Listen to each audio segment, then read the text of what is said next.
হ্যাঁ জেমিনি, তুমি কি আছো এখনো? হ্যাঁ, আমি এখানেই আছি। তুমি কেমন আছো? হ্যাঁ, আমি ভালো আছি। আমি তোমাকে কিছু প্রশ্ন করতে চাই। অবশ্যই জিজ্ঞাসা করো। আমি উত্তর দিতে প্রস্তুত। আচ্ছা, তুমি আমাকে বলতে পারো যে পৃথিবীর সব থেকে পুরাতন ধর্ম কোনটি, প্রাচীন ধর্ম কোনটি? পৃথিবীর প্রাচীনতম ধর্ম কোনটি তা নিয়ে ঐতিহাসিকদের মধ্যে কিছুটা বিতর্ক রয়েছে। তবে সাধারণভাবে হিন্দু ধর্মকে সবথেকে পুরনো ধর্ম মনে করা হয়। এর ইতিহাস প্রায় 4000 বছরেরও বেশি পুরনো। ও আচ্ছা, তার মানে তুমি বলতে চাচ্ছ যে হিন্দু ধর্ম 4000 বছর এমন আর কি হিন্দু ধর্ম, তাই তো?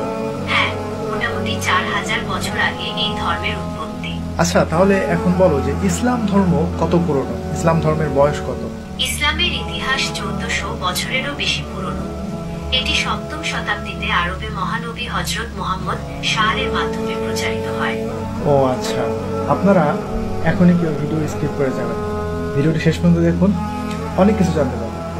আচ্ছা, তুমি কি হযরত ইব্রাহিমকে চিনো? ইব্রাহিম কে কে ছিলেন বলো তো? ইব্রাহিম ছিলেন একজন নবী এবং রাসূল। তিনি ইসলাম, খ্রিস্টান এবং ইহুদি ধর্মে একজন গুরুত্বপূর্ণ ব্যক্তিত্ব। মুসলিমরা তাকে আল্লাহর একজন প্রিয় বান্দা এবং ইসলামের একজন গুরুত্বপূর্ণ নবী মনে করে। আচ্ছা, তাহলে আমাকে বলো হযরত ইব্রাহিম থেকে এখন পর্যন্ত এই সময়টা কত সময়? হযরত ইব্রাহিম থেকে বর্তমান সময় পর্যন্ত প্রায় 4000 বছর। আচ্ছা, তাহলে হযরত নূহকে তুমি চিনো? হযরত নূহকে? হ্যাঁ, হযরত নূহ ছিলেন একজন নবী এবং রাসূল।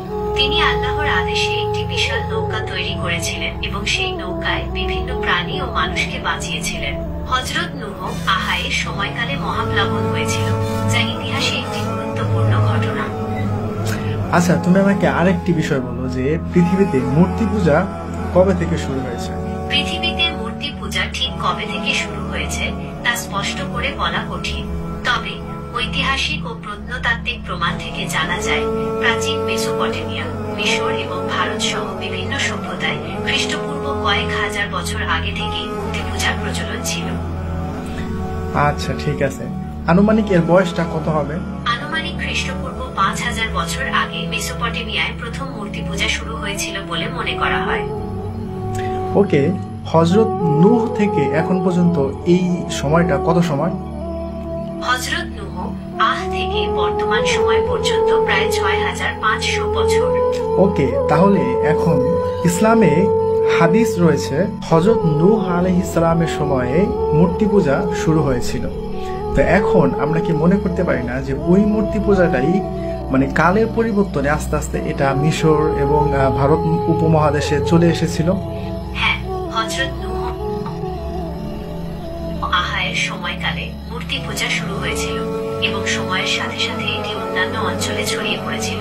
তাহলে এখন তুমি আমাকে আরেকটি ইনফরমেশন দাও, যেটা এমন একটা বইয়ের নাম বলো যে বইটা এখন পর্যন্ত অপরিবর্তিত, মানে ওই বইটা মানে কোনো পরিবর্তন হয় নাই, শুরুতে যেমন ছিল এখনো তেমনই রয়েছে, তবে এই বইটা একটা ধার্মিক বই।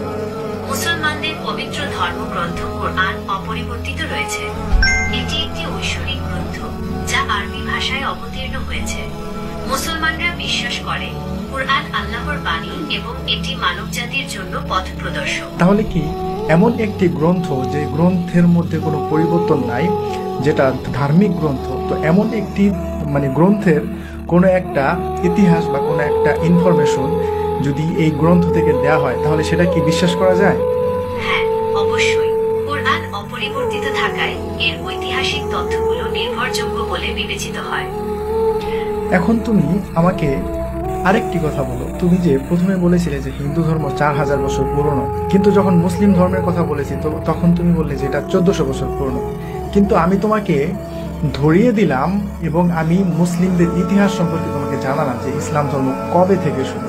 ইসলাম ধর্ম 1400 বছর আগে থেকে শুরু হয় নাই, হযরত মুহাম্মদ সাল্লাল্লাহু আলাইহি ওয়াসাল্লাম থেকে শুরু হয় নাই। ইসলাম ধর্ম তুমি ঠিক বলেছ। ঠিক আছে, আমি বুঝতে পেরেছি। তুমি ইসলামের ইতিহাসের সময়কাল নিয়ে জানতে চেয়েছিলে। যেহেতু ইসলামে হযরত আদম থেকে শুরু করে সকল নবী রাসূলগণের কথা উল্লেখ আছে, তাই এর ইতিহাস অনেক পুরনো।